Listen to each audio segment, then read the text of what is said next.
దమ్ముంటే మెడికల్ కళాశాలల ప్రైవేటీకరణపై టీడీపీ నాయకులు రాజీనామా చేసి ప్రజాక్షేత్రంలోకి రావాలని రూపాయి డాక్టర్ వైసీపీ రాష్ట్ర ప్రధాన కార్యదర్శి అనిల్ రెడ్డి అన్నారు.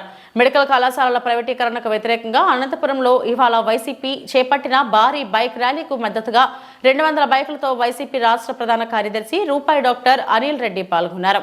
ఈ సందర్భంగా అనిల్ రెడ్డి మాట్లాడుతూ రాష్ట్రంలో టీడీపీ ప్రభుత్వం తప్పుడు నిర్ణయాలు, ప్రజా వ్యతిరేక పాలన సాగిస్తోందని మండిపడ్డారు.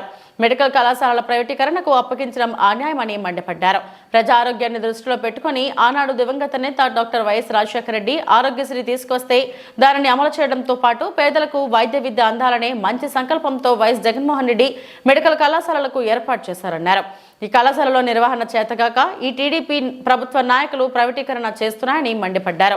ప్రజా ఉద్యమంలాగా రాష్ట్రం మొత్తం కేవలం పార్టీ కార్యకర్తలే కాకుండా సామాన్య ప్రజలు కూడా ఏదైతే మెడికల్ కాలేజీ ప్రైవేటీకరణ అనేది ఉందో పీపీపీ మోడల్ అనేది ఎంత అన్యాయమైన నిర్ణయం ఇది అనేది ఈరోజు ప్రజల రెస్పాన్స్ బట్టి తెలుస్తూ ఉంది.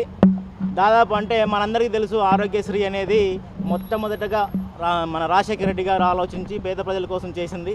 వాళ్ళ తనయుడిగా ప్రతి పేదింటికి పెద్ద కొడుకుగా బాధ్యతలు తీసుకొని ప్రతి పేదవాడికి నాణ్యమైన వైద్యం అందాలని చెప్పేసి మన జగన్మోహన్ రెడ్డి గారు ఏ రాష్ట్రంలో లేని విధంగా ఇప్పటిదాకా స్వాతంత్రం వచ్చినప్పటి నుంచి ఇప్పటిదాకా కేవలం 11 మెడికల్ కాలేజీలు ఉంటే ఒక్క జగన్మోహన్ రెడ్డి గారు 5 ఏళ్ల కాలంలోనే దాదాపు 17 మెడికల్ కాలేజీలు ఈరోజు నిర్ణయం తీసుకొని ప్రజల కోసం కట్టిస్తే అది దాదాపు 80,000 కోట్ల ఆస్తి, ప్రజల ఆస్తి, ప్రజలకు సంబంధించిన ఆస్తి, ప్రజల ఆస్తి.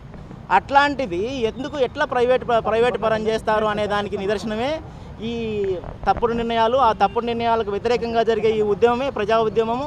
కేవలం జగన్మోహన్ రెడ్డి గారికి మంచి పేరు వస్తుంది, మంచి పేరు రాకూడదు అన్న ఉద్దేశంతోనే దీన్ని పీపీపీ మోడల్లో చేస్తున్నారు. కాబట్టి ఈ ఉద్యమానికి కేవలం వైసీపీ కార్యకర్తలే కాకుండా ప్రతి సామాన్య ప్రజలు కూడా ఖచ్చితంగా సపోర్ట్ ఇచ్చి వస్తున్నారు. వాళ్ళు ఇప్పుడు పోతే మనం తెలుస్తుంది, బైక్ ర్యాలీలో మొత్తం అనంతరం ఇంటి దగ్గర నుంచి మన అధ్యక్షుడు అనంత వెంకటరామరెడ్డి గారి ఇంటి దగ్గర నుంచి ఇప్పుడు ఆయన ఇంటి దగ్గరికి చేరుకొని అక్కడి నుంచి మళ్ళీ ర్యాలీగా పోవడం జరుగుతూ ఉంది. అక్కడ వచ్చే జన సంద్రమే చెప్తా ఉంది వాళ్ళ నిర్ణయం ఎంత తప్పుడు నిర్ణయమో.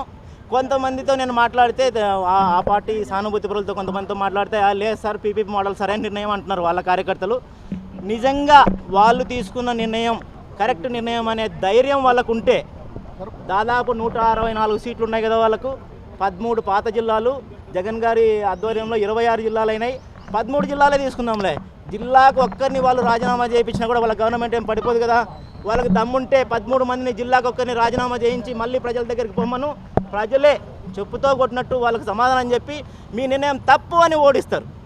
వాళ్ళకైనా ధైర్యం ఉంటే వాళ్ళు తీసుకున్న పీపీపీ మోడల్ అనేది కరెక్ట్ నిర్ణయం అనే ధైర్యం వాళ్ళకు ఉంటే జిల్లాకు ఒక ఎమ్మెల్యేని రిజైన్ చేసి రమ్మనండి, ప్రజాక్షేత్రంలోనే ప్రజలే నిర్ణయిస్తారు వాళ్ళ నిర్ణయం తప్పు నిర్ణయమో కరెక్ట్ నిర్ణయమో.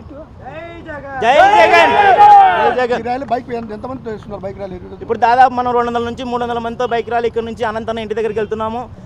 జిల్లా నలుమూలల నుంచి కూడా వస్తున్నారు, కొన్ని వేల మంది వస్తారు ఇప్పుడు బైక్ ర్యాలీకి. ఎక్కడి నుంచి ఆఫీస్ దగ్గర నుంచి మనం బుక్కరాయ సముద్రం దాకా వెళ్ళడం జరుగుతుంది. అక్కడ చూస్తే ఆ జనసంద్రమే చెప్తుంది వాళ్ళ నిర్ణయం తప్పు నిర్ణయం అని చెప్పేసి. దానికోసమే ఈరోజు ఈ ర్యాలీ చేస్తున్నాము. జై జగన్.